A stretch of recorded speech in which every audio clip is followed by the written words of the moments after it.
നിങ്ങൾ ഹോസ്പിറ്റലിൽ പോകാട്ടോ. അപ്പം അതിന് മുമ്പേ ഫ്രിഡ്ജിൽ ഇന്നലെ മരുന്ന് കുറച്ച് വെച്ചിട്ടുണ്ട്. അപ്പം മരുന്ന് കൂടി കൊണ്ടുപോകണം.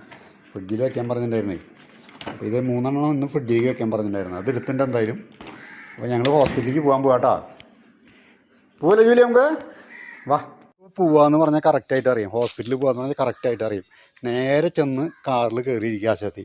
കാരണം ഇല്ലേ, മുമ്പൊക്കെ എന്ന് വെച്ചിട്ടുണ്ടെങ്കിൽ കാറിൽ കയറാൻ മടിയാണ്. ഇപ്പം അങ്ങനെയല്ല. അതിനറിയാം, വ്യക്തമായിട്ടറിയാം. അതിനെ ചികിത്സിക്കാൻ കൊണ്ടുപോകണമെന്നും ചികിത്സയുടെ പ്രാധാന്യം എന്താണെന്ന് അവൾക്ക് കറക്റ്റായിട്ട് അറിയാം. കണ്ടോ, നേരെ കയറിയിരുന്നു. മുമ്പ് കാറിൽ കയറാൻ ഭയങ്കര പേടിയായിരുന്നു. അപ്പോൾ അവൾ റെഡിയായി. ഞങ്ങൾ പോകാൻ പോവാണ്. ഇന്നും പതിവ് പോലെ ഇഞ്ചക്ഷനും കാര്യങ്ങളായിട്ട് നീങ്ങും. ഒരു 11-12 മണിയാകുമ്പോഴേക്കും തിരിച്ചു വരാൻ പറ്റും.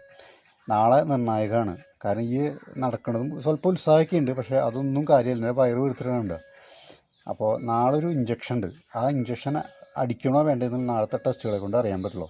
നാളെ വലിയൊരു ടെസ്റ്റാണ്. കാലത്ത് പോയി കഴിഞ്ഞാൽ 1 മണി കഴിഞ്ഞിട്ടേ വരാൻ പറ്റുള്ളൂ. അതിൻ്റെ മൂത്രമൊക്കെ എടുക്കണമെങ്കിൽ ഉള്ളിലേക്ക് ട്യൂബൊക്കെ ഇട്ടിട്ട് വേണം. ഭയങ്കര ബുദ്ധിമുട്ടായിന്. എന്തായാലും എല്ലാം സഹിക്കുക തന്നെ. അപ്പോൾ നാളത്തെ നിർണായകമാണ് ജൂലി എൻ്റെ ഒപ്പം ഉണ്ടാവുക എന്നുള്ള കാര്യത്തിൽ. ഒരൊറ്റ ഇഞ്ചക്ഷൻ അടിച്ചു കഴിഞ്ഞാൽ ഡോക്ടർ പറഞ്ഞിട്ടുള്ള ഒരുപക്ഷെ രക്ഷപ്പെടാം, ഒരുപക്ഷെ മരിക്കാം. അല്ലാണ്ട് വേറെ നമ്മുടെ മുമ്പിൽ വേറെ വഴിയില്ല.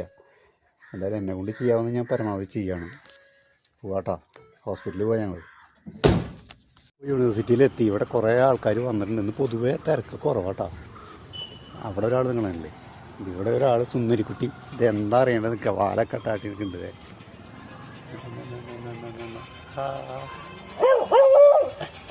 എന്തിനത്? ഇവിടെ വന്നിങ്ങനെ കുറേ ആൾക്കാരെ കാണാം. കുറേ പേരൊക്കെ ഇങ്ങനെ ഉണ്ട്. ഇവിടെ നാടൻ കിടക്കണുണ്ട്. ഇതിവിടെ അന്തേവാസിയാണ്. ഇതാരും ഒന്നും ചെയ്യില്ല. അതിങ്ങനെ നോക്കി കിടക്കുന്നുണ്ട്. അവിടെ എന്നും ഉണ്ട്. അവിടെ 3-4 ഉണ്ട് ഇതുപോലെ. ഇന്നാരും ഇല്ല. അത് വളരെ കുറവാണ് അവിടെ ആൾക്കാർ.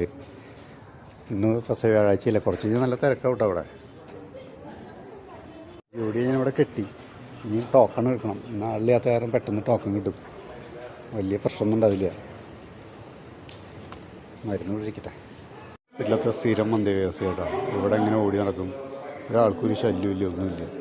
കുറേ പട്ടികളൊക്കെ ഇവിടെ വന്നു പോവും. പക്ഷെ അവരൊന്നും ഒരു ദ്രോഹിക്കില്ല. അതെ, അടുത്ത ആൾ അവിടെ കിടക്കുന്നുണ്ട്. അങ്ങനെ കുറേ പേരുണ്ട് ഈ ഭാഗത്ത്. ഇഷ്ടം പോലെ ഉണ്ട്. ഇതൊന്നും നമ്മളെ മെക്കിട്ട് കയറാനോ ഒന്നിനും പോവില്ല. അവിടെ കിടക്കുള്ളൂ. ചെക്കിങ്ങൊക്കെ കഴിഞ്ഞ് നോക്കിയപ്പോൾ പനി കുറഞ്ഞിട്ടുണ്ട്. പക്ഷേ വയറ് കൂടുതൽ വീർക്കുകയാണ് ചെയ്തത്. അപ്പോൾ കരൾ ഒന്നും കൂടി വലിപ്പം വെച്ചിട്ടുണ്ടാണ് പറഞ്ഞത്. അപ്പോൾ ഒന്നും പറയേണ്ട സ്റ്റേജ് ആയിട്ടില്ല. നാളത്തെ ഒരു ടെസ്റ്റിന് ശേഷം നമുക്ക് ഫൈനലായിട്ട് തീരുമാനിക്കാമെന്നാണ് ഡോക്ടർ പറഞ്ഞിരിക്കുന്നത്. അപ്പോൾ പതിവ് പല്ലവിയിലേക്ക് ഞാൻ പോട്ടെ. പതിവ് പല്ലവി തുടർന്നുകൊണ്ടിരിക്കട്ടോ. ഞാൻ മെഡിസിൻസ് വാങ്ങാൻ പോവുകയാണ്.